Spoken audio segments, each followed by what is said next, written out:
Welcome to Break Free from Corporate, the only podcast dedicated to bringing you business success secrets from leading entrepreneurs with one thing in common. They left the corporate world, became their own boss, and are now living incredible lives. To access previous and all future episodes, visit breakfreefromcorporate.com and subscribe today.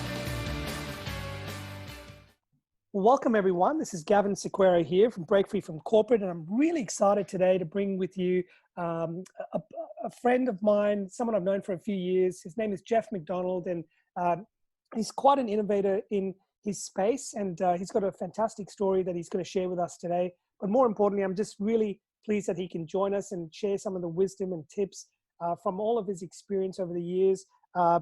Looking at his background, boy, he's done some incredible things. He used to be an architect of buildings, the traditional architect type, but today he's an architect of ideas, and he really inspires people and organizations to take their business and their ideas to a whole new level. And he's done a whole bunch of other things as well, which I'm sure he's going to share with us. But I just want to check that, Geoff, you're on the call with us. Yes, thanks for the very generous Gavin. It's a pleasure to be talking with you.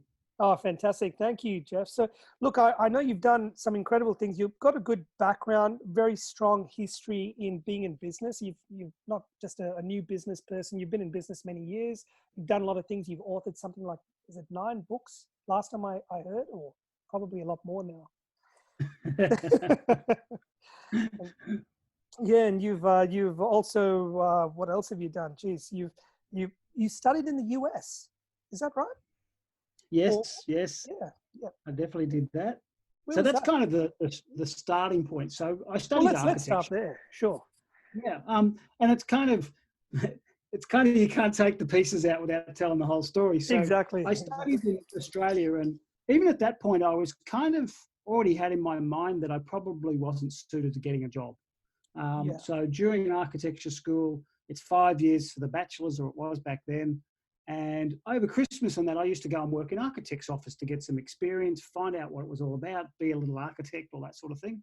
And even then I realized that, God, that detail that you have putting a building together is so boring. And it's like, I loved architecture school where you could actually design things and you got to make up things and you were sort of free to be creative. But once you got into an office, it was kind of like, let's say it this way, a couple of people did all the creative stuff and the rest of us were doing all the boring detail stuff. Yeah, so it was right. kind of like, I decided back then, I thought, maybe if I go to the US and do a master's degree over there, maybe things will change. Right. So that's what I did. I was fortunate also, and I think this is an important part of my story, is that I was actually playing in the stock market while I was at uni. So I was working part-time at uni, making some money on the side, not like lots, but put it in the stock market and actually made enough money to go overseas and live overseas for over 12 months. And that's why I started pursuing the master's degree. Right. And that's important because it sort of gave me this perspective about money versus work. So most people go, I have to work because I have to have the money, and the two are together. Whereas I was able to go, actually, I really like doing this, and I can always make money like this. And they were separate. So anyway, I went to the States, had a great time, spoke at a couple of conferences over there, finished up in London working as an architect, because it was like, I think the best part of my education in the US was meeting all the foreign students and realizing, geez, Geoff, I can't go home yet. There's too much of the world to explore. There's too much to see and do. Yeah. It's like, just going Australia, US is kind of nice, but when you meet people from Sweden and Norway and South America and every other country in between, it's like, hang on, there's a whole big world here. Yeah. So I went to London. I worked in London for a while, and I spoke at a couple of more conferences, including I went back to the US and spoke at a conference in Canada, spoke at one of the premier ones in the US. And it was kind of a collision that I still wanted to study, but I knew I needed a career. And it got to the point where what was happening was that the computers were just coming into the architect's practice. And I'd spent a lot of time learning how to use computers, but I didn't want to actually just be what was called a CAD monkey. So it's kind of like I spent all this time learning how to be an architect with computers, But if I sat on a drawing board in an office, I was going to be a draftsman. Yes. And originally I started the year of drafting when I first left high school and thought, oh, this is good, but I really want to design the buildings. So the idea of doing all that study, speaking at all those conferences, learning how to use all those computers to go full circle to be a CAD monkey, being a draftsman for buildings was like, hang on, no, this is not it. Yeah. And I'd spoken at two of the three biggest architectural conferences in the world based on where I thought it was going with computers. And I just decided one day, no, this is not for me. I think the best thing I can do is go home and write some of my ideas down and write a book. So I packed up my bags from London and came home in the middle of a major recession. Right. And so that certainly cut down the opportunities. But the most interesting one was my cousin at the time was the director of an engineering firm. And I met with him one day and he says, oh, well, I can help you out. I've got contacts. Yeah. And so he set me up with a meeting with one of the directors of one of the biggest architectural firms in Australia. And they're still going strong to this day. Right. And so I go in and meet him and I said, he said, what are you looking to do? And I said, I'd really love to work on this project. And I told him what I was interested in. And he said, wow, that's fantastic. Love the project. But there's a problem. I said, oh, what do you mean? He said, well, I don't know how you're going to make any money doing that. And I don't know how anyone's going to fund you to do it. So I can't help you. Right. And I think that was partly put me into shock, but it was kind of, you talk about this transition of going from corporate into business. And it's like, it just kind of dawned on me at that moment. I had no friggin' idea how to run a business. No. Because I hadn't had any experience in it. Yeah. And I hadn't spent enough time. I'd spent so much time studying and so little time actually even in a business. I just didn't have the experience or the know-how or even the thinking about it. So anyway, I went off and studied visual art. I studied some more because I studied some more. Yeah, was like, in the absence of making money or do. Go back to the, that's good. But it was also, I figured, I was at the point I was actually aiming for a PhD, and probably that would have been a good path for me to actually get into universities. But I'd done the undergraduate, I'd had a master's degree in the US, and the same with my intended PhD studies again in Australia. Every time I went to university, I ran into problems with the admin and that. And they finished up, I was just right time, wrong place, all that sort of stuff. And they finished up shutting us down, so I couldn't finish my course. And I was kind of in no man's land probably for 18 months. So I moved to Melbourne and finished up just doing waitering. Here's a guy with a master's degree in architecture, did not want to work as an architect doing drawing board stuff. So that was kind of a choice as well. Yes. But basically I was lost because I'd always frame myself, and this is an important point. We frame our identity based on the work we do. So whether I'm a marketing executive or a manager in a team, or in my case, I was architect. Well, I wasn't architect anymore. Yeah. So what was I? So what were you? And what was I becoming? And it was like, I was just all over the place. But I do believe the best career. Sorry? No, I was just I'm just agreeing with you because, a lot of people I talk to, Geoff, pretty much on a daily basis, a lot of them identified their entire life around their career or what they've been doing over the last 10, 20 years, pretty much by their qualification. And the minute they either lose a job or are made redundant, or, they're wondering, am I in the right place? They actually go through a bit of an identity crisis. I guess that's what you're talking about. Absolutely. That's exactly what it was. I didn't know who I was, and I didn't know how to talk about what I did. I didn't even know what I wanted to do, which is kind of, for a guy that studied 7 or 8 or 9 years, and it's like coming out the other end, I've got nothing to show for it. It was kind of like the only celebration was, I'm just glad I didn't have a HECS debt. It was like, that would have just sunk me. But I also believe that, and this is probably going to be heresy to a lot of people, but I think the best career advice I could give people is you've got to follow your nose. Yes. You've just got to. So when I started to look at jobs, I knew I was in trouble because I wanted this job, this job, this job, this job, and this job. And then someone would say to me, but you can't have 5 different jobs. And it's like, but I want 5 different jobs. I don't want to be doing the same thing every day. Yeah. And that was part of that learning process that, at the end of the day, my number one mantra is you have to know who you are. You have to know thyself. And over time, I started to put the pieces together. I'm a creative. I like doing different tasks. I don't like being boxed into situations that are repetitive. And even to a certain extent, I kind of realized that going back and having a job was not actually going to suit me. Right. As much as I needed the money, as much as I wanted the identity, as much as I wanted to be part of a community of people, of go to work, be part of a team. That's kind of the piece I've always craved and never really had. So anyway, I basically just thought, okay, I'll start writing books and start writing my ideas down. So eventually I started doing that and didn't make any money because I didn't know how to run a business. That's how you kind of went down that path. I guess I want to pick at a couple of things you mentioned, because there's a lot of really powerful things you've said in there. And one of them is, know thyself and really try to align what you're doing with your values, I suppose, and also if you're not comfortable, the job is it's just a tick in the box. But if it's not going to make you happy, you're going to be one of those people who rock up to work every day wishing you were somewhere else. You're not fulfilled. And I guess there's nothing worse than having that sinking feeling every day, wondering, could I be doing something different? Should I be doing something different? Am I in the right place? Am I wasting time here? Could I be doing something better? Am I using my talents? Am I being recognized? And unfortunately, Geoff, you know this, not many people ask these questions till it's too late. And even then it's not too late, but most people unfortunately don't ask those questions. Yeah, I think that was kind of my, if you like, my fortunate strength, that I was someone that liked to reflect. And that was kind of my bias around learning. I wanted to learn. I wanted to look at what was going on. I always wanted to see what the choices are.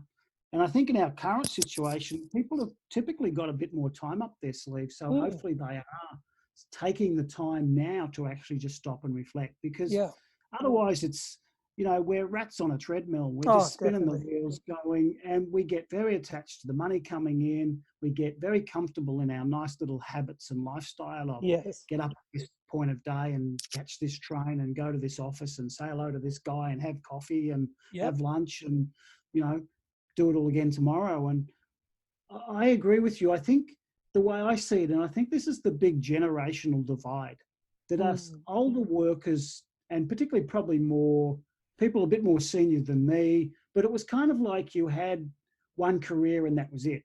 Whereas you look at the talk about the millennials and the Zs and those sort of people, and they're more likely to go, no, I don't want that anymore. I'm going over here. And they're much more flexible and willing to swap and change. Whereas the old notion was you had maybe not quite a job for life. That was a bit older, but you had a couple of jobs and you didn't want to jump around too much. And probably now I think it's more accepting that. My understanding of careers at the moment is if you're in a job for more than 3 years, people are asking, well, why did you stick around for so long? Whereas it was, if you went back, say 20 years ago or 30 years ago, if you were in a job for 3 years on a resume, people would think you're a flight risk. Absolutely. So it's kind of, that's a really dramatic change. And for me, it got to the point where I'd never really worked in a big corporate. Working in architects' offices, one firm probably had about 100 people, the other one probably about 70 or 80. So they were reasonably big for architecture firms. But in the scale of a corporate, they're actually tiny little places. And that's part of how they operate as well and what you get used to. So partly when I started my business, because I didn't have that experience in a corporate for long enough, I actually didn't know how they worked. So if you said, ring up this corporate and, sell them your training program, I'm like, well, how do you do that? Because I had no context or experience for doing that. And I hadn't had people, I'd always just been at the bottom of the architecture rung.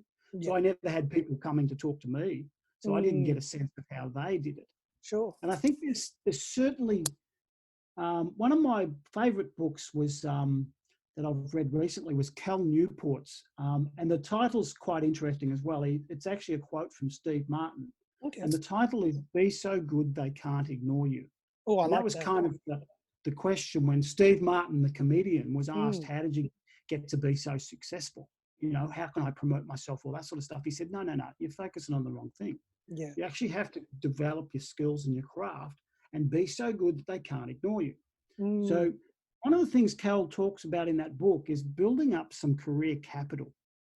And what he means by that is being in your job long enough, or your career in an organization long enough, such that you're known for something or you develop some skills. Yes. And for me, I just didn't stay long enough in the architecture space to get a reputation for Geoff's the guy for this. Yeah. I think there's a real value there of, if you jump out of corporates too quickly, you might actually be doing yourself a disservice, because you're not clear about it for yourself, but it's also not clear for everybody else who you are and what you do. And I think that was why my journey took so long, because I didn't know who I was and I didn't have the reference points.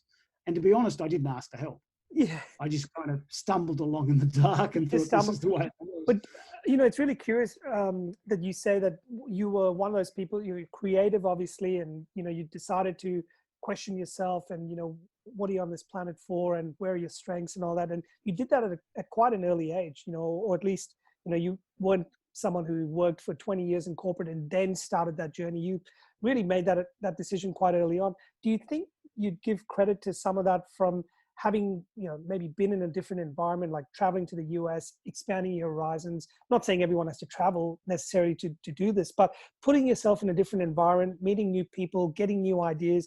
And then, you travel to Europe, you did that. Again, your mind expanded. You started to see different possibilities. So you weren't stuck on, oh, I've got to go to uni, get a job, do the from Rich Dad, Poor Dad, Robert Kiyosaki, where he says his poor dad just suggested you just go down one track and that's it. Yeah. You were very quickly open to many different possibilities, and you went, no, yes, no, How do you see that sort of play out? Like, were you fortunate in that you had that experience to give you those options, or even if you hadn't have gone overseas, you think you might have been where you are today?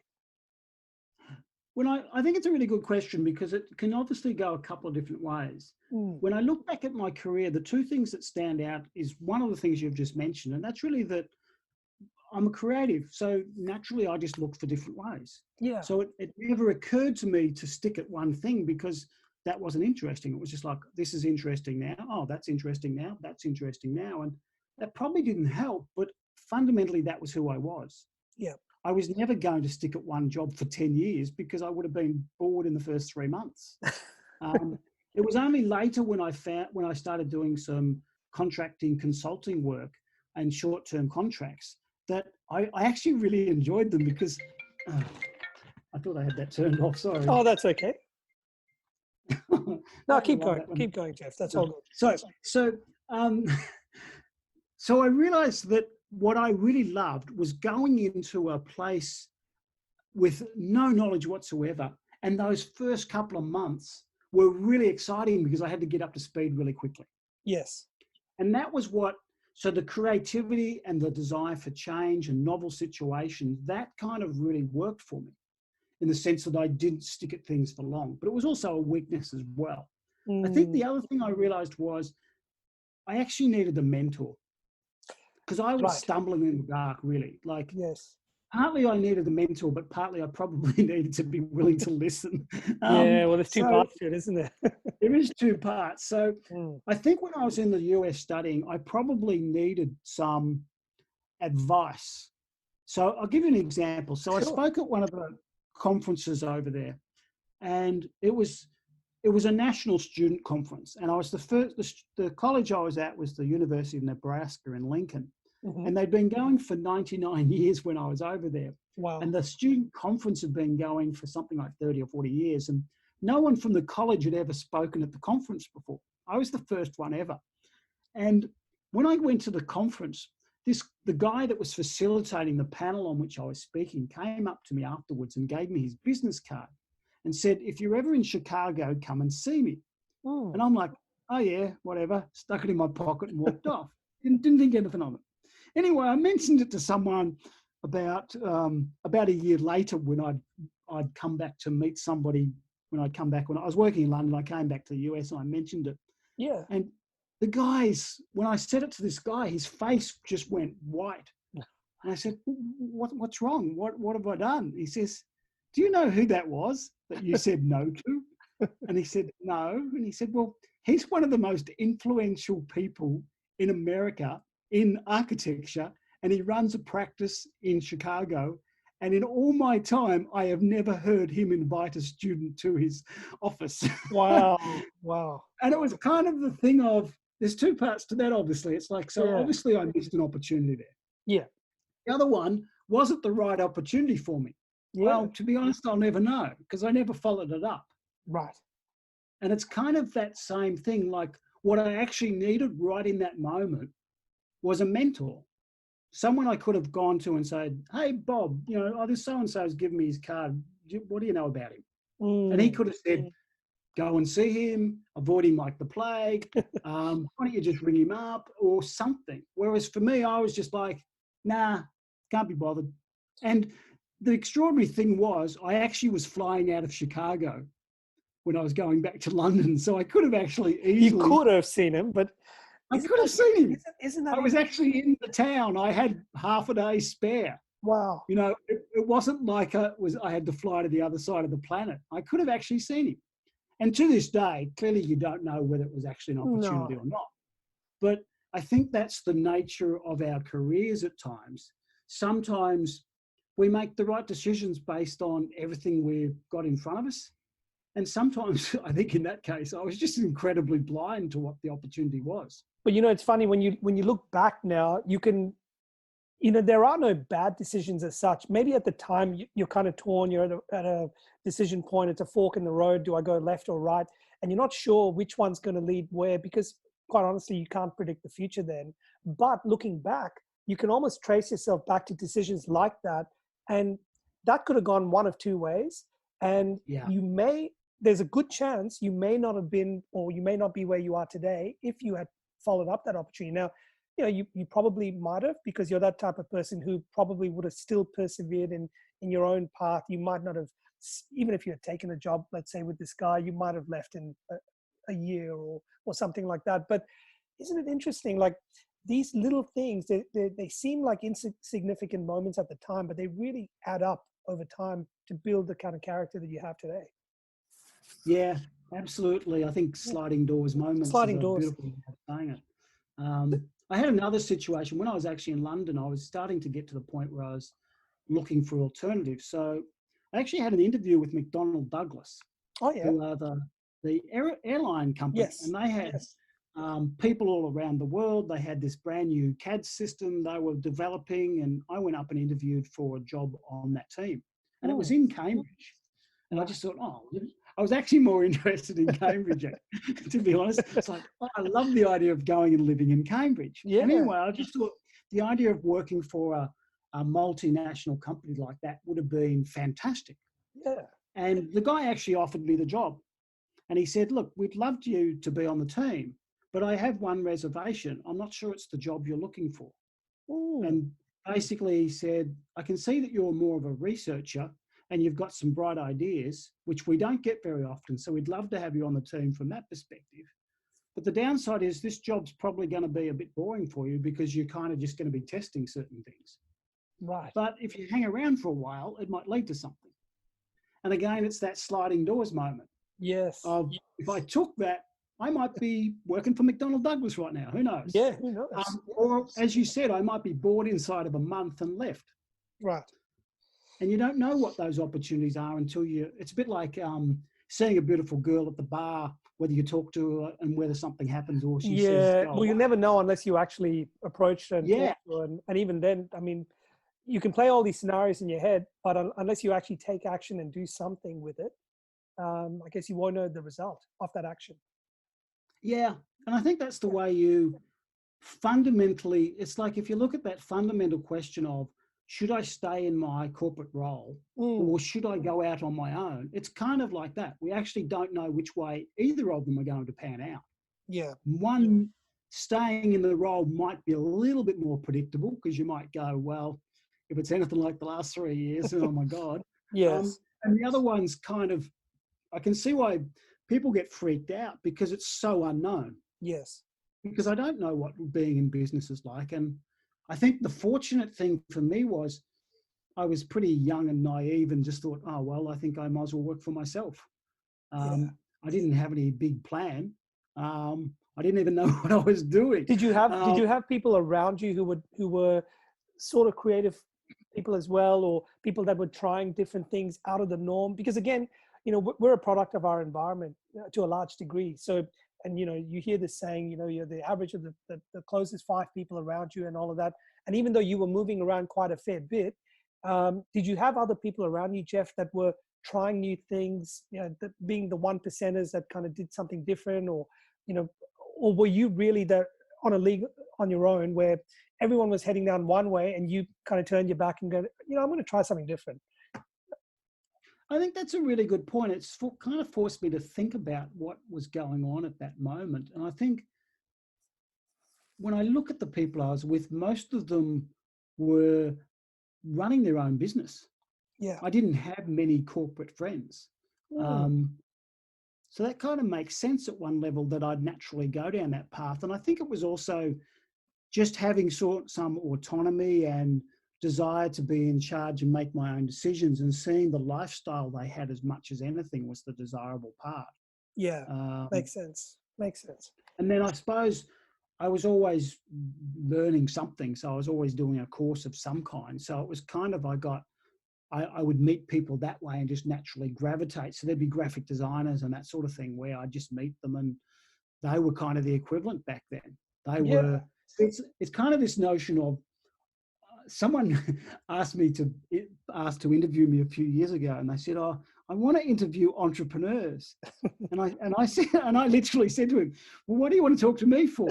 Yeah. And he said, "Well, you're an entrepreneur." And I said, "Oh, I always just thought I was running a business." Well, isn't that interesting? Yeah. How the language changes. Like, entrepreneur was this far-sighted thing where someone was out there to change the world with something revolutionary and innovative, and all the rest of it was the picture I had in my head, whereas I was just a small business person doing my thing.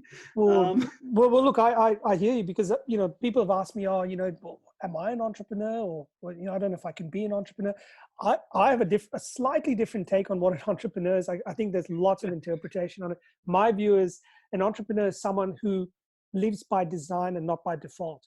And so basically, I don't know if I stole that from someone, but I've thought about it for a long time. It's the one thing that most resonates with me when I think of an entrepreneur. It's not necessarily a Bill Gates or a Richard Branson or someone like that.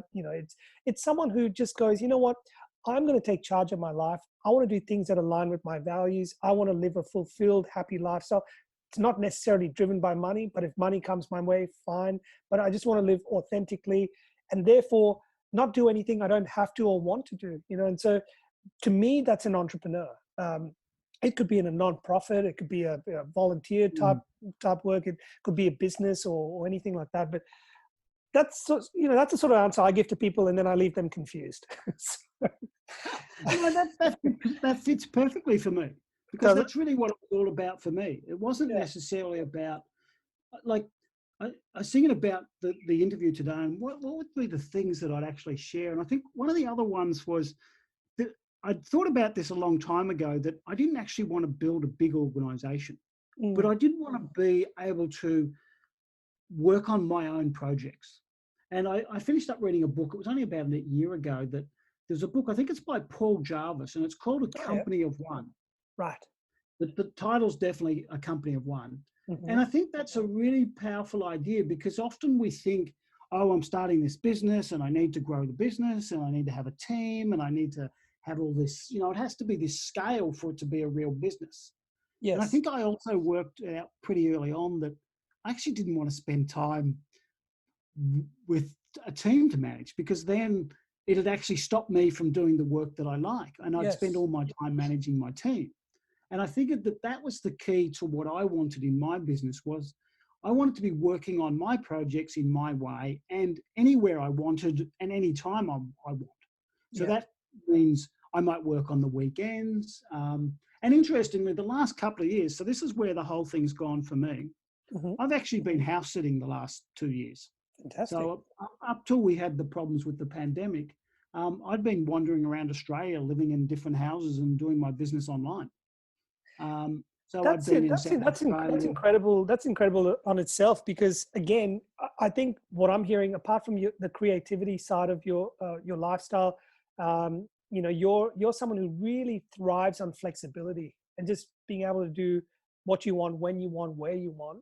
Um, and yeah, I mean, no real desk job is going to have that for you today, you know. And I think just knowing that, okay, well, if that's what makes you happy and that's where you get fulfillment and things like that, you really have to kind of carve out that niche for yourself, because it probably Yeah. doesn't exist in too many places.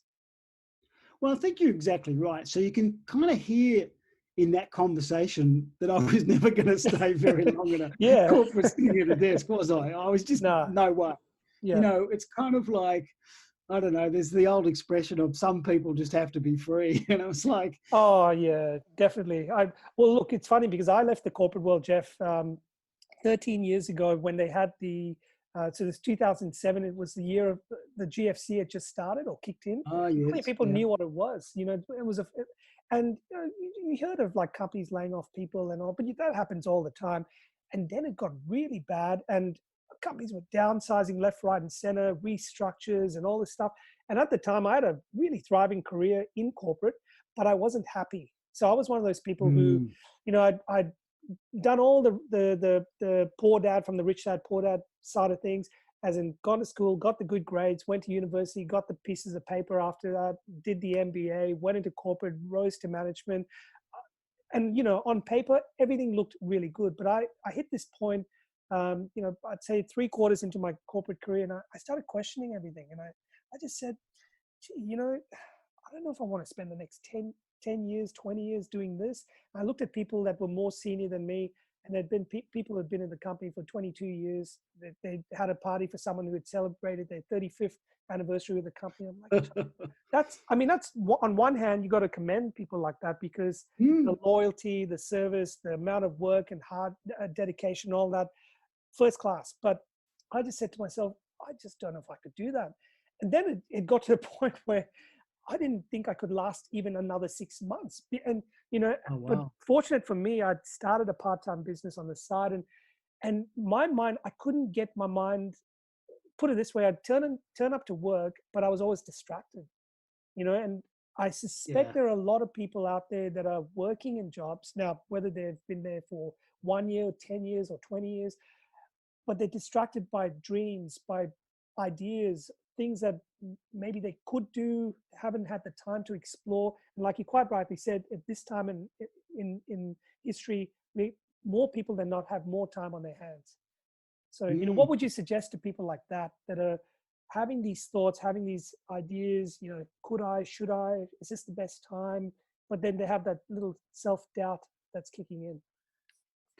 I'm a big fan of exploring and experimenting. So Mm. I'd actually say go and explore it and experiment with it. And it might be exactly what you do, like this whole notion of a side hustle. So Yeah. it's like, okay, 40 hours a week, I go and do my best work for the people that employ me. I'm very grateful for them giving me the job. They pay me money. I love Yeah. my work, blah, blah, blah.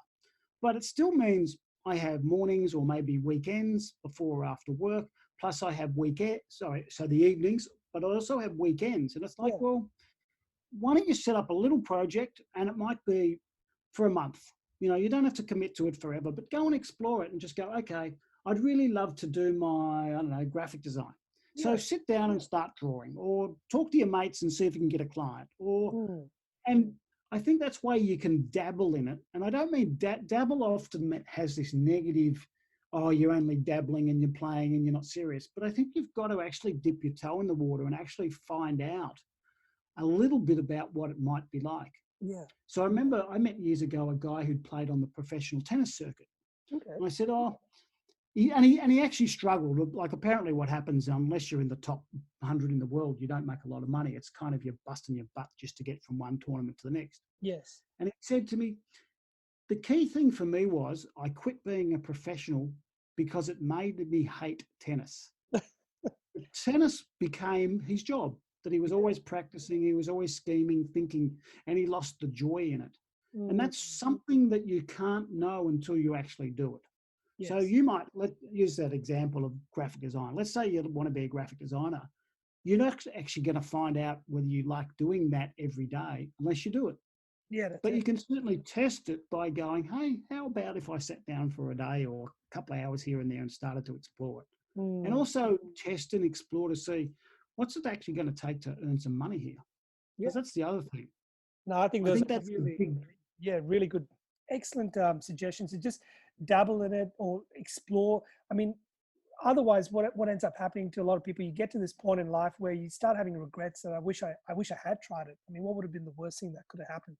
You know, and yeah. The other pet hate I have is everyone will tell you what they want to do. yeah, So people will have really good advice for you and they say, oh, I think you should stick with their job. But really what's being voiced there for most of the time is they're telling you that they should stick to their own job. Whereas they, obviously, if they ask me, I'll tell you to go for it. So I've got my own bias as well, right? So I'm not necessarily right, but it's kind of, everybody's got their well-meaning advice. And I mean that generously, that their intention is to give you good advice. yes, But it's always based on what they would do in their situation. And that's why I just think you've just got to go and do it and see what happens. And we don't know until you do it. That's actually how the world works. Whereas the closest thing you get to predictability is kind of saying, if I stay in this job for the next 10 years, you can kind of map the past out and say it's going to be more of the same. yeah, But who knows what's going to happen if you take on graphic design or woodworking or a fitness course or something. Who knows? Everything could be completely different. You might fall over in a big heap, or you might find the most, but this is the thing, right? You don't know. you don't know until you do it. Yeah. You don't know that it's not going to be the best thing you ever did.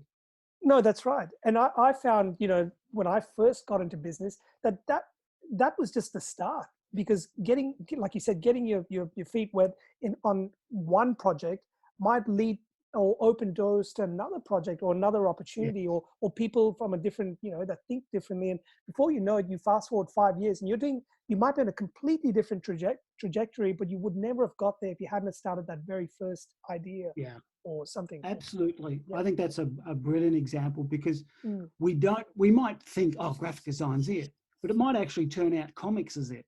Or your artwork is it, or designing logos is it, or something, or you might become the expert in using Adobe Illustrator. We don't quite know how it's going to play out. But also I think what you've hinted at as well is that we don't actually have to make the decision in one big jump. Correct. It's not like I've got to burn all my bridges and never go back to corporate. It's like, okay, how can I explore this while I'm at corporate? And then you might even go, actually, it's starting to go somewhere. I'm going to talk to my boss and see if I can actually just take a day off every week. Like if I'm supposed to be doing 40 hours a week, would it make that much difference? Could I get the same amount of work done in, let's say, 36 hours a week, and then I'll do 4 days at whatever that is, 9 hours a day? And there's ways of just pressing that envelope a little bit so you can actually leverage the other a little bit more. And it's actually in their best interest as well, because if you're providing some real value for the organization you're working for, they want to keep you there because 100%. You provide the value and you're a known thing. So they're not just going to let you walk out the door. So you're actually in a reasonably good position to actually negotiate with them. Because if they don't negotiate with them, at some point you're leaving anyway. Well, all of a sudden, No, 100%, Geoff. And I think attitudes have changed quite a lot over the last, say, maybe 20 years that I've seen, where in the past, you know, if you had a jobs typically, or management typically were very restrictive in that, you know, you weren't allowed to do a side business, a side hustle. Today, it's almost commonplace. It's almost mainstream for someone to be doing something on the side or exploring.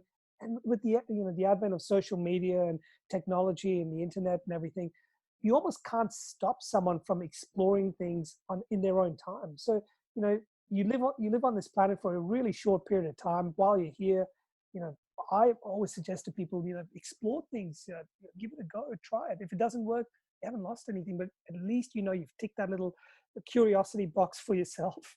I think the other one I'd mention too, and it's probably a bit easier for me with my lifestyle because I don't have a family that I have to support.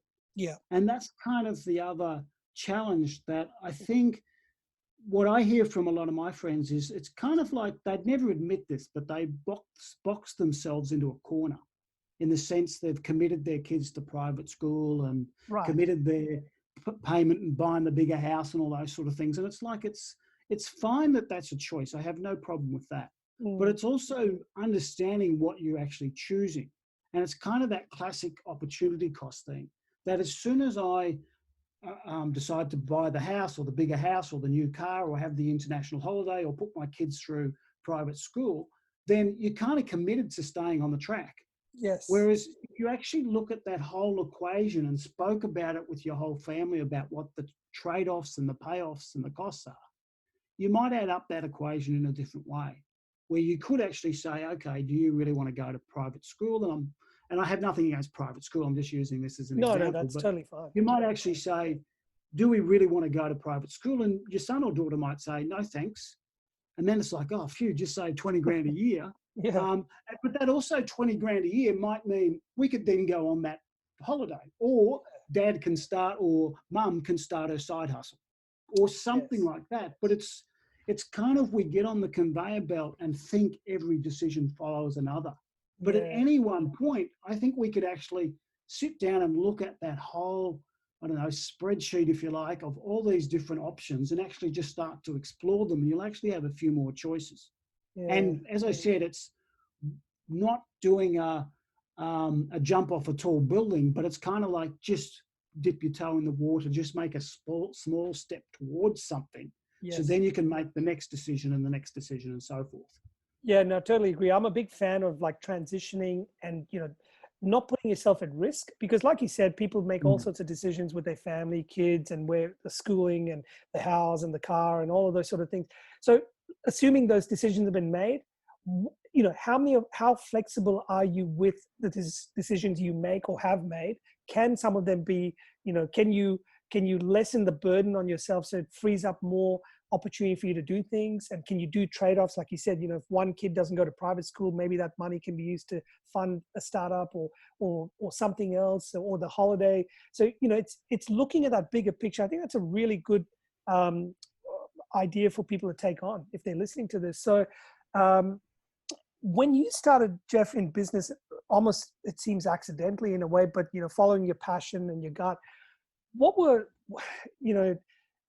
if you could name like one or two like big challenges that hit you, because you didn't come from a business background, how did you deal with it? And what kind of got you through those initial couple of years?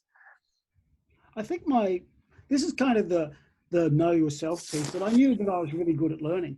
Yeah. So I just started reading business books and talking to people. Great. The big challenge for me has always been marketing, because in my head, I just know my solutions right, right? Which is not a very good way to sell something, is it? And it's kind of like, oh, I know you need this. Did you just want it? It's like, oh, hang on, you've got to sell it to me. It's like, oh, do I? How do I do that? And it's kind of that naivety that and that's part of what my challenge is of actually just, so one of the frames is, I use the format model, and it basically has 4 chunks around why, what, how, and what else. It's used in training a lot. Okay. And the why frame is how you actually get somebody interested in what you're doing. And if you don't speak to why it's important to them, most people will just switch off. Yeah. But for me, in my head, I have kind of this digital thing where I'm either interested in it, it's not. And I actually don't decide. I'm either just like, oh yeah, I'm interested in that, or I'm just not interested. It's like, it's really black and white. Yeah. So that kind of meant when I came to selling people, it was just like, oh, here it is, you need this. And they'd be going, oh, do I? And they'd walk away and I wouldn't make the sale. I was terrible at sales. I'm probably not brilliant at it now, but at least I kind of know if I get enthusiastic about it, people will sort of buy into it. Or you build a reputation, you get some referrals, that makes it easier too. But in the early days, I think you just got to find your way forward.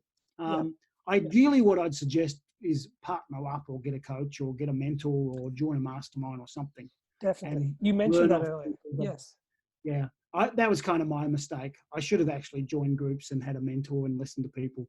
Whereas I was just too busy exploring and probably pig-headed or whatever. But you live and learn that way. So that was the big one for me. I actually had to learn what business was and how it worked.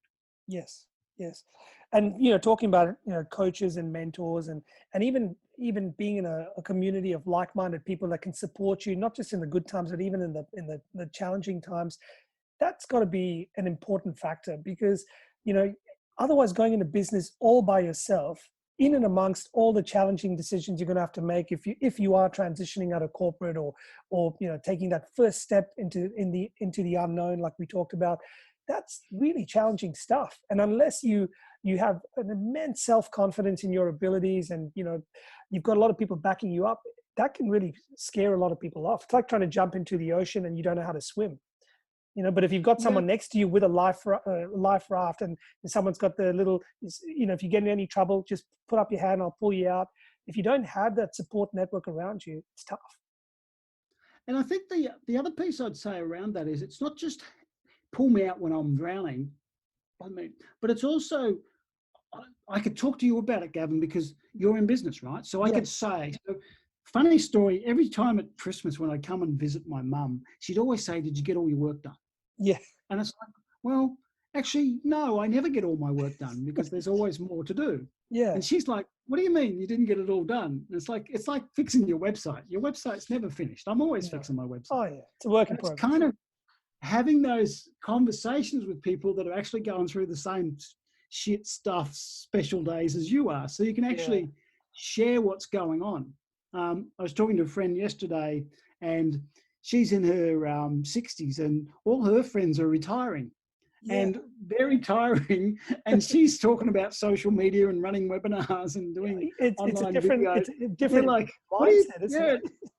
What are you talking about? You've got no clues. Mm. And she finds she actually has to have that special group of usually younger people, but also business people around her to understand what she's actually going through. So I think that's crucial. Yeah, good. Because your family won't know what it's like to run a business if they haven't done it. Yeah, that's right. That's exactly right. Yeah, I mean, look, a lot of people go, oh, I can't wait to win the lottery or I can't wait till I retire. But then the day comes when they retire, they haven't actually planned what to do. And now they're sitting at home going, well, now what? And they're only 65 if they're, or 70 or whatever that age might be. But now they're sitting there, they're still healthy, they're still fit, they're good mind and all of that. But because they didn't have anything they planned to do, now you get stuck in front of the idiot box and you start wasting away your time and your potential, unfortunately. But like you said, if you start engaging with people that are like-minded, maybe if you're in those more senior years, maybe it's a younger group of people that kind of pick up that spark with you. And, there's a lot we can do and it's never too late. I talk to people well into their 50s and sometimes early mid 60s even. And, sometimes people have retired but now they want to go back and start a business. They want to make use of their talent. They've got 30, 40 years of experience in certain areas and they can give a lot of wisdom back to the community. And, I think it's fascinating when people suddenly, you see that spark in their eye suddenly, they're alive again. Well, the retirement conversation came up in our family Christmas dinner a couple of years ago. So I've got two brothers and a sister, and they were all planning on retiring. And for them, retirement meant stopping work. Yeah. And of course, they turned to the black sheep of the family, being me, and they said, tell me, what are you going to do? And I said, well, I don't intend on retiring. And they said, what do you mean? And I said, well, I love what I do. I work on the weekends. I work in the evenings. Most of the time I'm working on stuff I'll never get paid for. I enjoy this most of the time. Yeah. I'm going to keep working. And for me, my retirement plan is not to have clients, that I can actually just decide, well, I think I'll just work on this today and I'm going to do it this way. And that's freedom for me because that's the creative piece. If I get to be creative, I'm happy. So it's kind of also having, I think a lot of what we've talked about is these questions about what life should look like. What does it mean if I don't send my kids to private school? Or what does it actually mean if I quit my job and I'm not a manager anymore? Who would I become? And these are that whole know thyself identity questions again. Yes. And sometimes we've got to just stop and realize we're doing it for the wrong reason. We might be doing it for someone else rather than ourselves. But at the end of the day, I think you said it before, life's too short. You've got to explore these things. We don't know where they're going to go, but explore them in a way that you don't burn all your bridges at once. No, that's really good advice. And in terms of exploring, Geoff, I mean, if someone hasn't, let's say, ever taken the time to sit back and really reflect, and I know you mentioned, know thyself, and you did this really early on for yourself, but let's say, someone who's listening to this right now would be thinking, yeah, that makes sense. That makes sense. I need to take time out and reflect. And I know you've probably suggested this to others. I've certainly done this with many people. Have a plan, have a vision for what you want the rest of your life to look like. So you've got up to this point in your life based on everything you've done. Okay, so everything you are today is a result of the actions and the decisions you made in the past. Now, if you were to literally draw a straight line, you could almost predict where you're going to end up in 5 years or 10 years based if you didn't change anything at all. And we all know the definition of insanity, right? So so if we want to have that different lifestyle, or we want to improve on things, how important is it that people have a vision, set some goals, and then maybe try to stick with that to change their life? Because it is possible.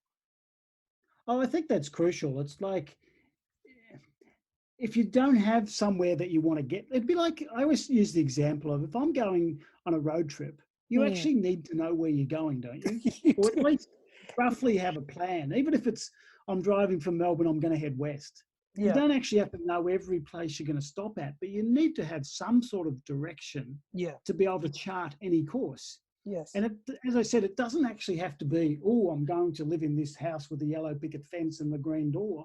It's like, it doesn't have to be that precise. It could be as simple as, I actually just want to explore this, or I want to see how this turns out, or I really want to have a go at playing the guitar. You know, that might be as much as it needs to be.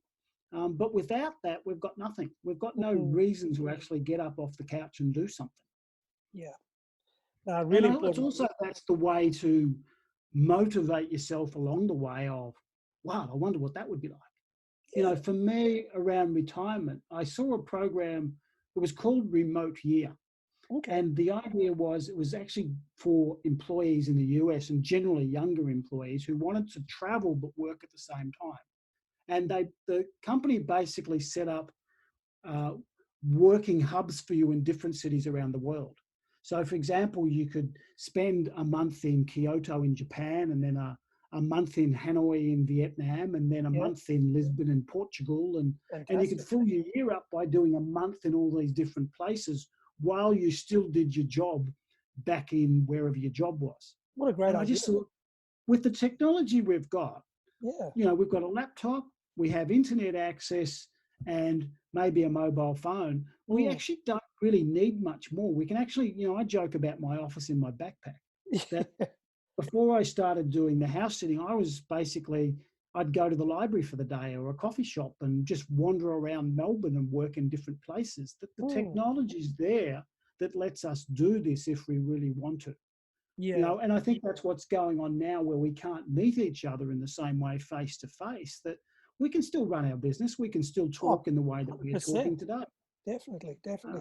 No, it's incredible. I mean, technology. So, we live in, what I'm hearing from you, Geoff, is like, technology is our friend. And actually, if anything, it's making it easier for us to do certain things. And if you ever wanted to try a business, or put that, idea into motion, or get that hobby into a more serious form, or just really try something outside of your job, there'll never really be a better time than we are now. I mean, you've got all the tools and resources at your disposal. There's more people than ever that are starting new businesses. There's lots of groups around. Social media is just going through the roof. There are ways you can interact with people from the comfort of your living room or garage, or wherever you might be. You could be house sitting, like you said. You could be in a caravan traveling around the country. But you can connect with people from all around the world today. You can have a business where you can even have clients from anywhere in the world. I mean, you just have to be able to sit back and think, well, what is it you want? What are all the different ways you can get there? And then almost, I like to do, because I'm an ex-engineer, and I think, let's just keep, by powers of deduction, just remove all the most crazy ways to get there. Pick one route and just try it. And if it doesn't work, try another, and then try another. And the other piece of that is there's almost every possible course you could imagine online. Yeah. So if you don't know something, you can look it up. I actually started a filmmaking course this week. Did you? Because I want to make some movies around YouTube. And I just said, okay, that's a fun project. Let's have that. Let's see what that takes. Okay. So all that stuff is available online as well. So the way I'd say it is most of us have got the technology. We have a laptop, we have a phone. That's all we really need. We can, the rest of it's the access of how to do it is actually online. That might take a bit of time, but then it's also, there's people you know that you can talk to and all the rest of it. The rest of it's just putting in the time and effort. Yeah. That's the bit a lot of people shirk from. But if you're willing to do the work, then the opportunity is there for all of us. We're in an age right now where there's a greater opportunity to live our life the way we want to than ever before. Yeah, I definitely agree with that. I think we're very fortunate to be in this time.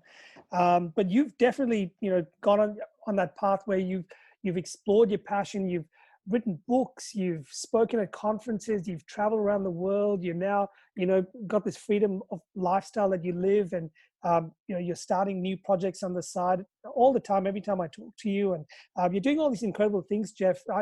I wanted to shift gears a little bit now in the chat, just to pick your brain on a couple of little things. And first thing that comes to your mind, I usually do this section right towards the end, because up to now we've had this really great chat. Now I just want to see how you think quickly. And I call it like a rapid response section. I don't know why I've put this thing in there, but I've been doing it with every guest. And so it's a bit of a fun section, and you just get to shoot from the hip a little bit. Is that okay? Okay. Yeah. Far away. What's your favorite mode of learning? Or do you have one? My favorite holiday of all time is to do a workshop. Okay. So I'd say that. Fantastic. I love being in workshops. Great. Now, do you have a role model or a hero, someone that you look up to? You can have more than one, but is there any one or two that sort of stand out for you? A lot of the authors I read are my heroes and mentors. So I do love Picasso and Buckminster Fuller and these superstars, but it's really about, I'm loving this guy's book today, so he's my hero at the moment. Awesome. And I know you mentioned a couple of quotes, and obviously you're well read and you write a lot of books yourself. Is there a quote, either one or two, that you'd like to share with us that you think is significant to what we're talking about? My favorite quote, and I laugh at this every time, I actually used to think it was from the Buddha, a classic, beautiful Buddhist quote. Yeah. But it turns out it's actually a fake Buddha quote, but it's still one of my favorites. So apparently the Buddha never said this, but your work is to discover your work. And then with all your heart to give yourself to it. Oh, say that one more time for us. Say that one more time for us. Yeah. Your work is to discover your work. Mm-hmm. And then with all your heart to give yourself to it. I like it. Yeah, I do too. I wish it was from the Buddha, but apparently it's a fake Buddha quote. But I think it's a beautiful one, because it's really about finding what's your purpose, what's your world, what do you want to do? What's your work that you want to do? Because I think there's a false satisfaction in, as you said before, winning lotto and retiring to the beach. That is not going to make us happy. No. What is going to make us happy is living a meaningful life, which means choosing the things that are important to us and devoting our days to those things, whether it's family, work, or whatever that might be. Yeah, fantastic. And is there any longer term purpose or cause or charity or something that you support, not necessarily monetary wise, but just something that you believe in, that you give your time or some of your efforts with the work that you do towards, that you support?